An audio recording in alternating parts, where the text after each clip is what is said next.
a.m. is all at Drew Duncan Radio. Additionally, you can find me on YouTube and Patreon. Look for Drew Duncan Radio, and I am wherever you are listening to podcasts. Simply take a device to play Drew Duncan on Spreaker, Google Podcasts, iHeartRadio, CastBox. I am wherever you are listening to podcasts. Folks, I am super thrilled to have our next guest on the program. I interviewed her roughly a year ago this time. She was searching for a fight then. She had some fights that may have been set up, they got backed out of. Several different things seem to happen, but now it's come together, and she is premiering at Invicta February the 7th in Kansas City. Her name is Monica Franco, and she is right here with yours truly, Drew Duncan. Monica, it is a huge treat to have you on the program once again. Thank you so much. Aloha. Aloha on behalf of, and once again, for everybody that's in the cold, Monica. All right, you know what you can do. All right, it's like 25 here. It's snowing. You're in beautiful Hawaii. Oh, man. You know. What are you talking about? It's cold to me right now. It's been cold. What is it, like 60 degrees or something? No, probably like low 70s, high 60s if I had to guess. But it's cold to me. Monica. I'm definitely going to have to double up on jackets. Well, you better get ready for that cold that's going to be out here in the Midwest for February the 7th, the fight for Invicta. And speaking of fights that could bring some controversy, one fight already brought some controversy. I want to know what you think about this. McGregor, Cerrone. Do you think Donald Cerrone took a dive? I didn't get to watch the fight. I heard about it, but I don't think that he's the type of person that would. He doesn't strike me as the type of person that would. So no, I don't think so. I don't think he took a dive. Why? What do you think? No, I don't think so. And look, a lot of people are saying that there's money involved. And here's my thing, though. Tyrone Woodley said the name Conor McGregor. Jorge has said the name Conor McGregor. I mean, let's be honest. As long as McGregor and money are synonymous, he's not going to be short of people that would want to fight him. Wouldn't you agree with that? Yeah, no, for sure. I think anybody would want to fight Conor, definitely for the money. He's a big name, and he, pulls like just huge pay-per-views and stuff. So, yeah. But as far as Cerrone goes, I really don't think he took a dive. I just think he got caught. Monica, much like McGregor, for different reasons, obviously, as I made mention of earlier, you've had a long layoff going into this. There were some fights that were potentially going to happen. Things didn't work out for you, as I made mention of in your introduction. Is there any of that that's still lingering? Like you feel like maybe those fights would have helped you prepare, or do you think they were blessings in disguise so that way you could take this opportunity to train really hard for Invicta? Yeah, I mean, I'm kind of like, as far as like ring rust is concerned, I'm like Dominic Cruz when it comes to that. I don't believe in ring rust. I mean, like, for me, whether those fights happened or didn't happen, I would have been prepared either way, but it did give me the extra time to continue to prepare and to stay ready for this, huge and amazing opportunity that has been presented for me, and it is definitely a blessing, for sure. But yeah, as far as those other fights go, whether or not it would have got me more prepared, I don't necessarily think so. I mean, I've been fighting my whole life, man. Like from the age of 15 up until now, fighting in competition or just fighting in life, So, I mean, I'm as ready as I can possibly be, and like I said, like, I'm not one that believes in ring rust, because if you're training consistently and staying prepared, mentally, physically, spiritually, then, it's just about applying what you do in training in the big show, or, whatever show that may be. It's just taking it from there to there. So, Yeah, I hope that kind of answers your question. Absolutely. We're talking to Monica Franco. I am your host, Drew Duncan. She's got a fight for Invicta coming up in February the 7th in Kansas City. Monica, you and I have talked about this before. We text a lot, and one of the things that you've discussed with me is addiction and your recovery. When all is said and done, if somebody were to be in the situation that you were in once in your life, and they look at you, what would you do to encourage those individuals that were or are where you were? That's a really good question.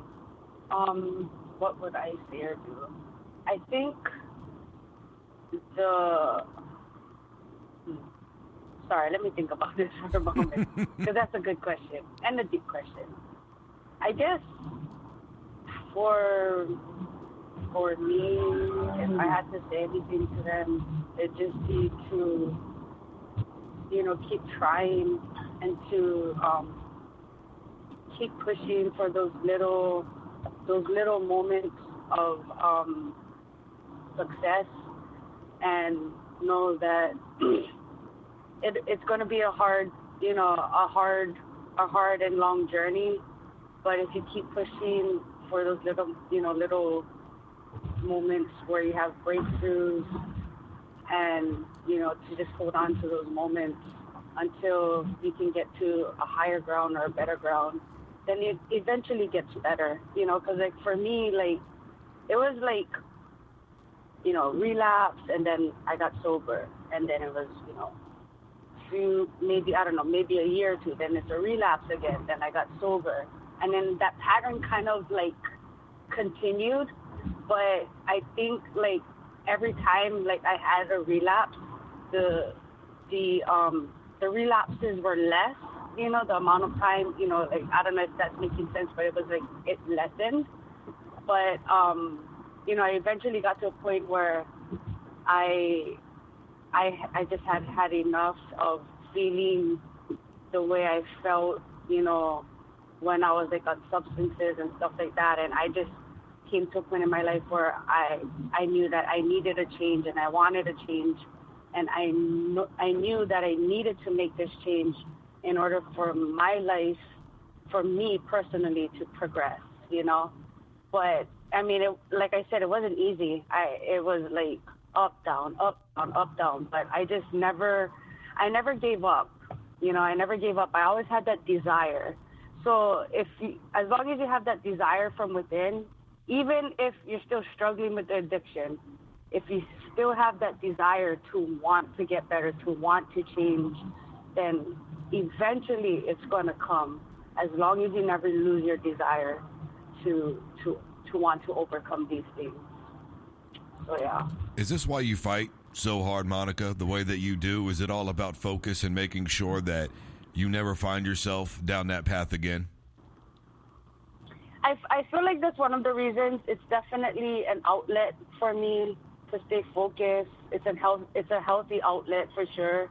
Having an healthy outlet as a addict, or recovering addict, I should say, it helps a lot. It's one of the things that they talk about, and because I've been to therapy a few times. I not only suffered with addiction, but I suffer from, I've suffered from depression, and sometimes depression can kind of come and go, But that's one of the things that the therapist would say is like find healthy outlets to look into, so that you don't run back towards these things. So I feel like fighting is definitely one reason for sure to keep me occupied. But like I said, it's been an outlet for me since the age of 15. So, excuse me. We're talking to Monica Franco. I am your host, Drew Duncan. She is preparing for Invicta, February the 7th. Monica, you politicked for an opportunity to get into Invicta. What was their ultimate decision? Was there anything that they told you that said, okay, we're ready for you right now, and this is why? No, there's nothing that they told me. It's actually all Jason, my manager. He was the one and is still the one that's been working behind the scenes for me constantly. Like, once he knew I was healthy and ready, like, you know, he's just trying to make a push, and he's been pushing, and, you know, just telling me to just keep doing my part, and, you know, maybe work social media a little bit and what have you. And yeah, I mean, then, you know, the opportunity came. He asked for it, and Shannon said, okay. Do you have any nerves knowing that this is a tremendous step up? I mean, this is going to be on UFC Fight Pass, an amazing opportunity, or is it just like any other fight to you in terms of how you're approaching this, Monica? I mean, as a human, we always get natural nerves. Like, it's a little bit of nerves, but it's also excitement. It's also a deep sense of gratitude for me. It's not like extremely nervous, but I mean, like I said, I'm human. It is nerves. But with that being said, I mean, I feel, you know, going into this bout and stuff, like, I go in there with a sense of gratitude more than anything, and just ready to do what I know I'm capable of doing, and just, like I always say, like, being the best version of myself that I can be in that moment. And when that happens, it's really hard to beat me. And, you know, as long as I go in there and I do my best and I let my passion speak for itself, honestly, to me, that's all that matters. Do I want to get the win? Always. I always want to win. But, you know, this is a sport that we're in, and sometimes we win, sometimes we lose. You know, I've come to a point where I'm not afraid to lose. You know, it's just one of those things. Like, whereas before in my past, like, there's so many fears that I would, like, come across, like, oh, I know, you know, one, I was afraid to lose. Two, I was afraid, like, oh, what if I go out there and I don't perform well? Or, like, all these, like, you know, mental battles that I've been through in my younger career that I feel is, like, at a different place for me now, to where I go in there and I'm going to fight free. I'm going to fight with passion. I'm just going to fight, like, as if I was training, you know, and that's just what it is. Monica, you know the routine by now. Is there anything that you would like to say? The floor is 100% yours. There's no right or wrong answer here. All right.